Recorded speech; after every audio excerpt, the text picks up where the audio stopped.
Hello, welcome to complete GS. आपका स्वागत है कंप्लीट जीएस में। और हम ये एक नई श्रृंखला स्टार्ट कर रहे हैं हिस्ट्री की, जिसमें हम पूरी हिस्ट्री कवर करेंगे शुरुआत से लेकर अंत तक। और हम इसमें सिर्फ वही पढ़ेंगे जो सिर्फ एग्ज़ाम के लिए हमारे लिए फ़ायदेमंद होगा। हमें इसका कोई विशेषज्ञ नहीं बन रहा है, हमें उसका एग्ज़ाम निकालना है एसएससी और रेलवे का। तो हम सिर्फ और सिर्फ उसी से रिलेटेड पढ़ेंगे। तो आज हम स्टार्ट करते हैं एंशियंट हिस्ट्री। और सबसे पहले एंशियंट हिस्ट्री में हम बेसिकली पाषाण काल पढ़ सकते हैं, लेकिन उससे आजकल क्वेश्चन इतने बिल्कुल ही नहीं आते हैं मैं कहूँगा। तो सिंधु घाटी सभ्यता से हम स्टार्ट करते हैं। तो चलिए स्टार्ट करते हैं। सिंधु घाटी सभ्यता। सिंधु घाटी सभ्यता ये एक एंशियंट हिस्ट्री का इम्पॉर्टेंट पार्ट है, और यहीं से हम स्टार्ट करते हैं।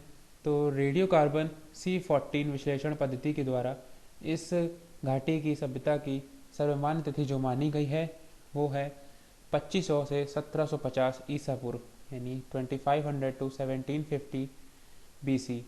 तो अ, ये इसकी यहाँ से स्टार्टिंग है। हम इसके कुछ हम इसके कुछ महत्वपूर्ण तथ्य के बारे में बात कर लेते हैं। सबसे पहले है इसका इसको हड़प्पा सभ्यता या प्राक प्रागैतिहासिक या फिर कांस्य युग भी कहा जाता है, यानी प्रोटो हिस्टोरिक इंग्लिश में बोले तो इसको ये भी कहा जाता है। और इसके जो मुख्य निवासी थे वो द्रविड़ और भूमध्य सागरी थे।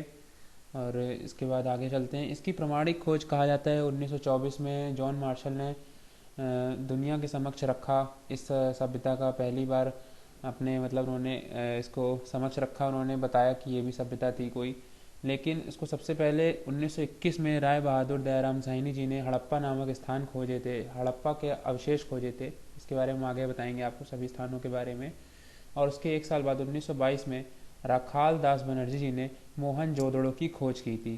फिर उसके बाद 1924 में जॉन मार्शल ने सभी प्रमाणों को लेकर पूरी दुनिया के समक्ष इस सभ्यता की खोज की घोषणा करी थी। उसके बाद इसकी हम सीमाओं की रेंज के बारे में बात करते हैं। इसको ये आलमगीरपुर से यूपी से लेकर सुतका गैंडोर बलूचिस्तान यानी पाकिस्तान में जो है, यहाँ से यहाँ तक पूरी 1600 किलोमीटर। और माना जम्मू कश्मीर से लेकर दाइमाबाद महाराष्ट्र तक ये 1400 किलोमीटर। और इसके समुद्र तक जो लंबाई थी वो है 1300 किलोमीटर। अब हम आगे चलते हैं। ये हैं इसके सिंधु सभ्यता के महत्वपूर्ण उत्खनन स्थल, जो कि एग्ज़ाम में बहुत ही ज़्यादा पूछे जाते हैं। अगर इससे क्वेश्चन आना होता है तो इसमें से भी ज़रूर ज़रूर बनते हैं। मैं कहूँगा आप इसे एक बार अच्छे से पढ़ लें और इसे याद कर लें जहाँ तक हो सके। इसके सारे ही और इसके उत्खनन वर्ष और निर्देशन जो भी है सब याद कर लें, ये बहुत ही इम्पोर्टेंट है। अब इसकी हम नगर योजना के बारे में बात करते हैं। सबसे पहली नगर योजना तो ये है कि ये विशेषता इसकी नगर योजना यही है क्योंकि ये एकदम एकदम विकसित तौर पे था। नगरों में सड़कें और मकान विधिवत सब बने हुए थे। मकान पक्की ईंटों के बने हुए थे, सड़कें भी सीधी थी, आज की तरह नहीं गड्ढों से भरी हुई। तो ये सब थी। और इसकी जो निकास प्रणाली थी, जैसा कि आजकल होता है जरा से पानी में भर जाता है, ऐसा कुछ नहीं था। और ऐसा कहा जाता है कि पहले नालियाँ बनाई गई और उसके अगल बगल मकान बनाए गए। तो सोचिए आप कितना अच्छा इनका ये रहा होगा जल निकास प्रणाली। उसके बाद जो सड़कें और गलियां थी वो एक ग्रिड पद्धति में थी। मतलब कि जो ये एक दूसरे को थी समकोण पर काटती थी, मुड़ाव नहीं था गलियों के बीच में, सीधे मतलब काट रही हैं एक दूसरे को गलियां। और उसके बाद हम बात करते हैं जो नाली ईंटें थी इनकी पत्थरों से ढकी रहती थी। और जो यहाँ पे ये ईंटें भी ऐसे वैसे नहीं यूज़ करते थे, चूने और जिप्सम का भी प्रयोग इसमें मिलता है। और इसका ये आकार पूछा जाता है तो लंबाई मोटाई चौड़ाई जो भी है, लंबाई चौड़ाई मोटाई का जो अनुपात है 4:2:1 है, पका के तैयार की जाती थी बाकायदा। और जो घरों के दरवाजे थे खिड़कियाँ थी सड़क की ओर खुलते थे, सड़क की ओर ना खुलकर अंदर की ओर खुलते थे, सिर्फ लोथल को छोड़कर। और उसके बाद यहाँ पर हाँ जो नगर था वो दो भागों में विभाजित था, दुर्ग और निचला शहर। दुर्ग में बेसिकली सारी मतलब निचले शहर में लोग रहा करते थे, और दुर्ग में जैसे पहले ज़माने में क्या होता था, जो लोग थे वो अपने मंदिर खाद्य भंडार गृह जो भी महत्वपूर्ण कार्यशालाएं धार्मिक इमारतें ये सब अपने दुर्ग में बनाते थे, जो कि ऊपर पहाड़ों पे बने होते थे। तो सब वहाँ जाके पूजा पाठ जो भी होता सब उनका करते थे। और मोहनजोदड़ो में एक विशाल स्नानागार मिला है इसका प्रयोग अनुष्ठानिक स्नान के लिए होता है। ये सब हम आपको आखिरी में बताएंगे, जो भी चीज़ें जहाँ जहाँ से मिली हैं। अब हम इसके आर्थिक जीवन के बारे में बात करते हैं। तो आर्थिक जीवन में बात करें तो इनका जो मुख्य उद्यम था वो कृषि था। और मतलब कृषि में जो किसान थे आवश्यकता से अधिक अनाज उत्पन्न करते थे और अतिरिक्त उत्पादन को नगरों में भेज देते थे।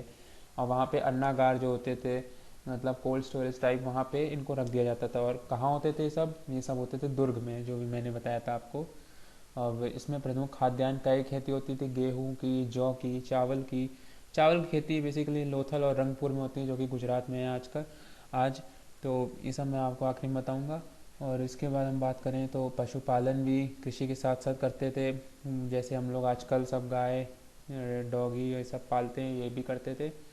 और वस्त्र निर्माण भी इनका एक वो मुख्य उद्यम कृषि था। ये तो अपनी जीवन यापन के लिए और आर्थिक एक तरीके का उद्योग था, जो एक तरीके का होता है। ये सब वस्त्र निर्माण से करते थे। और ये एक बहुत ही इंपॉर्टेंट पॉइंट, विश्व में सर्वप्रथम यहीं के निवासियों ने कपास की खेती प्रारंभ की थी। ये आया हुआ क्वेश्चन है एग्ज़ाम का, तो इसे आप याद रखिएगा। और इसके बाद जो ये मोहरें थी, इस सभ्यता के जो लोग थे, मोहरें एवं वस्तुएं पश्चिमी एशिया में मिली हैं ये सब। और इनका मतलब इससे पता चलता है कि पश्चिमी एशिया से इनका व्यापारिक संबंध था। और मोहरों का उद्देश्य जो था संभवतः संपत्ति के स्वामित्व का संकेत था। जिसके पास जितनी ज़्यादा मोहरें, वो उतना ही ज़्यादा धनी। तो ये जो मोहरें थी ये सेल खड़ी की बनी हुई थी। और ये वहाँ पे तब तो इस टाइम पे मुद्रा तो चलती नहीं थी। तो जो ये अपना लेना देना था, ये सब वस्तु विनिमय, मतलब मैं अपनी घड़ी दूंगा तो आप अब मुझे अपना जूता देंगे, ऐसे ही समझ लीजिए। तो ऐसे करते थे ये लोग। और जो ये भी विनिमय भी था, ये इनका एक बाट के द्वारा होता था।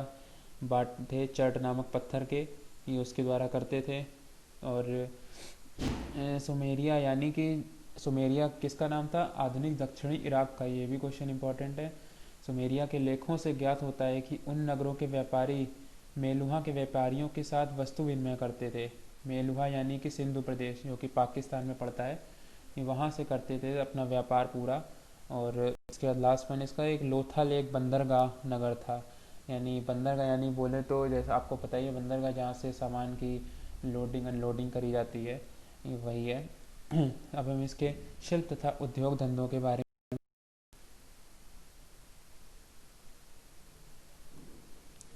कृषि तथा पशुपालन के अलावा यहाँ के लोग जो थे वो शिल्प और उद्योग धंधों में भी रुचि लेते थे, यानी कि और मतलब आभूषण निर्माण, औजार निर्माण, बर्तन निर्माण, ये सब भी ये लोग करते थे। और ये तो इसका एक इम्पॉर्टेंट पॉइंट, चांदी जो सर्वप्रथम जी सिंधु सभ्यता में पाई गई है, ये इम्पॉर्टेंट क्वेश्चन बन चुका है इससे। और यहाँ पे कुम्हार के चाक का खूब प्रचलन था।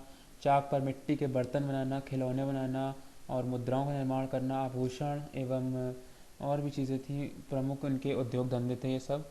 उसके बाद मृदभांड मिले हैं। ये आया हुआ क्वेश्चन है। मृदभांड जो लाल अथवा काले रंग से रंगे जाते थे, सादे थे एकदम। और इसके बाद हम बात करें सीप एवं चूड़ी निर्माण के केंद्र, जो कि थे आपके चनूदड़ों में अभी हम आपको आखिरी में बताएंगे। ये यहाँ पे अधिकतर जितने भी एक तरीके की फैक्ट्रीज होती हैं सब यहीं पे थी। यहाँ कार्नियल के मनके वगैरह भी। हाथी दांत का उपयोग तुलनात्मक रूप से कम होता था। इससे कंघे, बेलन, छोटी छड़ी और पिन विन बनाए जाते थे। और बढ़ई का भी काम होता था यहाँ पे, बढ़ईगिरी का व्यवसाय। और इसके बाद हम बात करते हैं अब इसके तो सामाजिक जीवन में पहला पॉइंट हम पढ़ेंगे इसका, कि जो इनका जीवन था वो बहुत ही सुखी तथा सुविधापूर्ण था। और इनका मुख्य परिवार था, मतलब मुख्य आधार परिवार था। और सबसे अच्छी बात इसकी जो थी कि जो ये सभ्यता थी, इनमें परिवार मात्र संतात्मक होते थे, यानी कि महिलाओं का सम्मान दिया जाता था महिलाओं को, जो कि अच्छी बात है। और भी मतलब एक तरीके से ये नहीं था कि सिर्फ पुरुष ही मतलब हर जगह काम कर रहे हैं, महिलाओं को भी बराबर का सम्मान और सब कुछ दिया जाता था।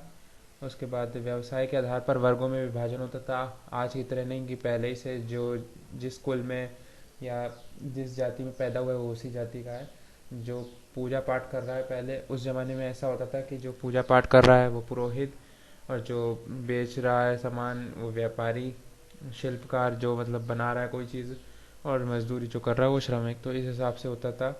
और इसमें नई बात करें, समाज में धनी निर्धन का भेदभाव नहीं था, क्योंकि हड़प्पा की खुदाई में अत्यंत विशाल और छोटे मकान आसपास मिलते हैं। तो इस बात का जो कि प्रमाण है कि समाज में धनी निर्धन का भेदभाव नहीं था। और पासा इस यहाँ का प्रमुख खेल था। और सिंधु सभ्यता में एक भारी संख्या में आग में पकी मिट्टी जो कि टेराकोटा कहलाती हैं की बनी मूर्तियाँ मिली, उन्हें फिगरीन कहा जाता था। इनका यूज़ बेसिकली खिलौने या फिर कुछ प्रतिमाओं के रूप में होता था। तो अब हम बात करते हैं इसके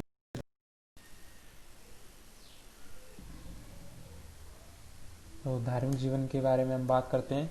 मातृ देवी के संप्रदाय का प्रमुख स्थान था। यहाँ पे मातृ देवी की पूजा होती थी, और उसी तरह देवताओं की भी उपासना होती थी। बलि का विधान था, पशुपतिनाथ जी की पूजा होती थी।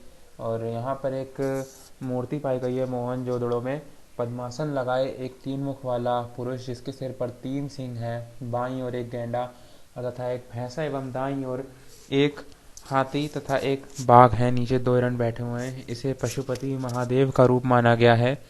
नेक्स्ट पॉइंट, मोहनजोदड़ो में एक और मूर्ति मिली है जिसके में स्त्री के गर्भ से निकलता एक पौधा दिखाया गया है। इसका मतलब है इसको इससे ये पता चलता है कि धरती को उर्वरता की देवी माना गया है। देख सकते हैं आप कितने अच्छी तरीके से मतलब यहाँ के कल्चर था। यहाँ पे एक सिंग वाला जानवर जो कि कहा जाता है गैंडा हो सकता है, कुबड़ वाला सांड, फाख्ता पवित्र पक्षी था एक, ये सब इनके भी इन कंकाल मिले हैं। और कुबड़ वाला सांड, हाँ ये सब तो हो गया है। और अग्निकुंड तथा अग्नि वेदिकाएं मिली हैं। और वृक्ष पूजा का प्रचलन था यहाँ पर। और शवाधीन की 3 विधियाँ थीं। किसी के मरणोपरांत के उसको किस तरीके से करते थे, पहले पूर्ण दफन, या तो उन्हें सीधे को दफन कर दिया। आंशिक दफन में पहले उन्हें शव को जंगली जानवरों तथा चिड़िया के समक्ष कुछ दिन छोड़कर फिर उनकी हड्डियां यानी अस्थियों का दफन करते थे, या उसके बाद फिर या फिर तीसरी विधि दाह संस्कार के बाद अस्थियों का दफन करते थे। और क्या कहते कुछ कब्रों में ऐसा मृदभांड और आभूषण भी मिले हैं शव के साथ। तो जो उनको ऐसा दिखाता है कि उनको ऐसा लगता था कि इन वस्तुओं का मरणोपरांत प्रयोग किया जा सकता है, इसीलिए वो दफनाते टाइम ये सब भी उनके साथ रख दिया करते थे। तो हम इसके बाद राजनीतिक जीवन में तो सिंपल यह है कि इस सभ्यता में वैसे राजनीति कुछ थी नहीं, और अस्त्र शस्त्र तक नहीं थे यहाँ पे, तो यानी लड़ाई की तो कोई बात नहीं। तो इन लोगों का ध्यान विजय की ओर उतना नहीं था जितना कि व्यापार की ओर था। तो ये कहा जा सकता है कि हड़प्पा का शासन संभवतः वाणिज्य यानी व्यापारी वर्ग के हाथों में था। अब बात करते हैं इसकी लेखन कला की। लेखन कला अभी तक तो वैसे पढ़ी नहीं जा सकी है, लेकिन पिक्टोग्राफ है, यानी कि लिपि वर्णात्मक नहीं है, चित्र लेखात्मक है एक तरीके से। और बाइस्ट्रोफिजन तरीका, यानी कि जैसे पहली लाइन में आप दाएं से बाईं ओर लिखें, फिर दूसरी लाइन में बाएं से दाईं ओर लिखें, ये तरीका बाइस्ट्रोफिजन। अब बात करते हैं हड़प्पा कालीन के प्रमुख स्थलों की, जिसमें सबसे पहला आता है हड़प्पा। ये रावी नदी के बाएं तट पर स्थित था। ये जो कि एग्जाम में पूछते भी हैं कि ये जगह कौन सी नदी के तट पे थी, तो ये भले ना आप याद रखें बाएं या दाएं, लेकिन नदी का नाम जरूर याद रखें। रावी नदी के तट पर स्थित था, और यहाँ से स्वास्तिक चिन्ह प्राप्त हुआ। ये एक इम्पॉर्टेंट पॉइंट है, इसको याद रखिए। यहाँ से 6 अन्नागार मिले हैं जो ईंटों के बने चबूतरे पर 2 पातों में हैं। और यहाँ की फर्श की दरारों में गेहूं और जौ के दाने भी मिले हैं। दूसरा है मोहनजोदड़ो, जिसका मतलब होता है मृतकों का टीला। मृतकों का टीला, अधिकतर चीज़ें यहीं से पाई गई हैं, और जितनी जो कि एग्ज़ाम ओरिएंटेड इम्पॉर्टेंट भी हैं जो भी यहाँ से पाई गई हैं। तो हम बात करते हैं, ये सिंधु नदी के दाहिने तट पर स्थित था। और यहाँ पशुपति अंकित मोहर मिली है, वो पशुपति महादेव जिसकी हमने बात करी थी। यहाँ से विशाल स्नानागार मिला है, दाढ़ी वाले व्यक्ति की मूर्ति मिली है, और कुबड़ वाले बैल की आकृति बनी मोहर मिली है। कांसे की नृत्य नत नारी देवदासी की मूर्ति, जो कि आप पिक में देख सकते हैं बगल में, ये भी मिला है। सीप का पैमाना, सूती वस्त्र के साक्ष्य, घोड़े के अस्तित्व का संकेत। जितनी भी चीज़ें लिखी हैं सब एग्जाम इंपॉर्टेंट ही मैंने सिर्फ लिखा है, और ये सब के सब यहाँ से मिले हैं। अब बात करते हैं जो कि है कालीबंगा। जो कि है कालीबंगा नगला अगला स्थान। तो यहाँ इसका मतलब है काले रंग की चूड़ियाँ। ये मिला है घग्गर नदी के तट पर स्थित है ये। और यहाँ से जो जो मिला है वो बताता हूँ। यहाँ से जुते हुए खेत के साक्ष्य मिले हैं। और यहाँ पर दो अलग अलग फसल उगाई जाती थी। और यहाँ पर लेकिन जल निकास प्रणाली का अभाव मिलता है, जो कि जबकि सिंधु घाटी सभ्यता की नगर योजना में हमने पढ़ा था कि इसकी विशेषता ही थी जल निकास प्रणाली। लेकिन सिर्फ कालीबंगा को छोड़कर, कालीबंगा में थोड़ा अभाव है इसका। और यहाँ पे युगल शवाधान का प्रमाण मिला है, यानी युगल शवाधान यानी कि कपल्स में बॉडी को दफनाया जाता था। और यहाँ से अलंकृत ईंटें एवं अग्निकुंड प्राप्त हुए हैं। और इतना ही था इसमें तो। और नेक्स्ट स्थान की बात करते हैं जो कि है लोथल। लोथल जो कि ये भी इम्पोर्टेंट है, जिसे लघु हड़प्पा या लघु मोहनजोदड़ो भी कहा जाता है। और ये हड़प्पा कालीन का एक बंदरगाह नगर था। यहाँ चावल उपजाने के अवशेष पाए गए हैं। और यहाँ पे भी युगल शवाधान के साक्ष्य वगैरह। और यहाँ एक चित्रित मृदभांड मिला है जो पंचतंत्र की कहानी चालाक लोमड़ी की याद दिलाता है। और ये भी क्वेश्चन आया हुआ है कि पंचतंत्र की कहानी चालाक लोमड़ी की याद दिलाता हुआ मृदभांड किस स्थान में मिला है, तो लोथल में मिला है, इसे याद रखिएगा। तो अब अगले स्थान के बारे में बात कर। तो अगला स्थान है चनूदड़ो। जो कि हमने इसको आपके बारे में इसको पहले बताया था कि चनूदड़ो में अधिकतर कारखाने मिले हैं। और ये सिंधु नदी के बाएं तट पर स्थित था। दाएं तट पर स्थित था मोहनजोदड़ो और बाएं तट पर स्थित था चनूदड़ो, इसे याद रखिएगा। यहाँ पर चनूदड़ो में झूकर और झांकर संस्कृति विकसित हुई। और ये एकमात्र शहर है जहाँ पर दुर्ग नहीं था, जबकि हड़प्पा कालीन में दुर्ग थे। और दुर्ग में मंदिर और प्रयोगशालाएं वगैरह सब होती थी। और यहाँ पे ये मन के बनाने के कारखाने, एक ईंट पर बिल्ली का पीछा करते हुए कुत्तों के पैरों के निशान आदि प्राप्त हुए। गुड़िया बनाने का कारखाना, लिपस्टिक वगैरह जितने भी कारखाने थे सब यहीं से प्राप्त हुए हैं। और वक्राकार ईंटें व कांस्य की बैलगाड़ी, इक्का गाड़ी के अवशेष भी यहाँ से प्राप्त हुए हैं। अब बात करते हैं धौलावीरा की। भारत में स्थित दूसरी सबसे बड़ी है, प्रथम राखीगढ़ी की बस्ती है। ये शायद नहीं बताया होगा मैंने, तो ये इसको याद रखिएगा। और यहाँ पर शैलकृत जलकुंड मिला है, यानी मतलब कि पानी को स्टोर करने का। ये लोग एक जलकुंड बनाते जिसमें पानी स्टोर रखते थे। और यहाँ की उन्नत जल प्रबंधन व्यवस्था थी, यानी कि बहुत अच्छे थे यहाँ के जल प्रबंधन व्यवस्था। अब हम बात करते हैं यहाँ के महत्वपूर्ण प्रमाण की, जो कि मैंने आपको पहले बताया था कि कौन चीज़ कहाँ से मिली है, इम्पोर्टेंट, जो कि सिर्फ एग्ज़ाम में आती हैं। अब हम यहाँ इसमें पढ़ेंगे महत्वपूर्ण प्रमाण की कौन सी वस्तुएं कहाँ पे मिली हैं। तो इसको आप अच्छे से याद रखिएगा। तो सबसे पहले डॉकयार्ड बंदरगाह, ये जो कि अभी बताया था, लोथल। नेक्स्ट कांसे की नर्तकी मोहनजोदड़ो।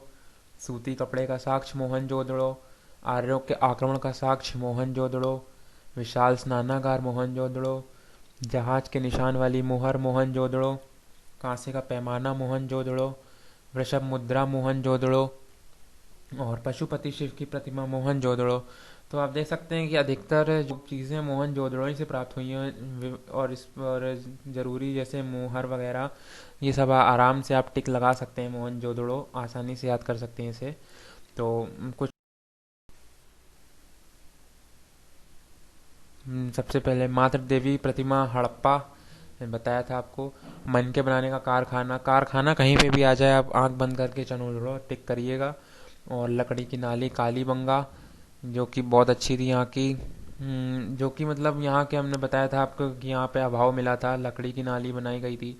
काली मिट्टी की चूड़ियाँ कालीबंगा, कालीबंगा का मतलब ही काले रंग की चूड़ियाँ। जो है खेत का साक्ष्य भी कालीबंगा था। घोड़े का कंकाल सुरकोटड़ा में मिला था। और अग्निवेदियाँ लोथल व कालीबंगा से। चावल की खेती लोथल से। गेहूं की खेती रंगपुर से। और जौ की खेती बनावली से। और तो बस तो बस हमारे जितना भी मैंने एग्ज़ाम ओरिएंटेड था सब आपको सिंधु सभ्यता से रिलेटेड बता दिया है। ये मैंने सिर्फ एग्ज़ाम से रिलेटेड 90% है। बाकी का 10% आपको कवर करने के लिए प्रीवियस ईयर के क्वेश्चंस लगाने होंगे। अगर आप कहेंगे तो मैं उसके लिए भी एक वीडियो ले आऊँगा। तो तब तक के लिए आप हमारे चैनल को सब्सक्राइब करिए, जिसका नाम है complete GS, for more videos. तो ठीक है, थैंक यू। मैं साइन ऑफ करता हूँ। Thank you.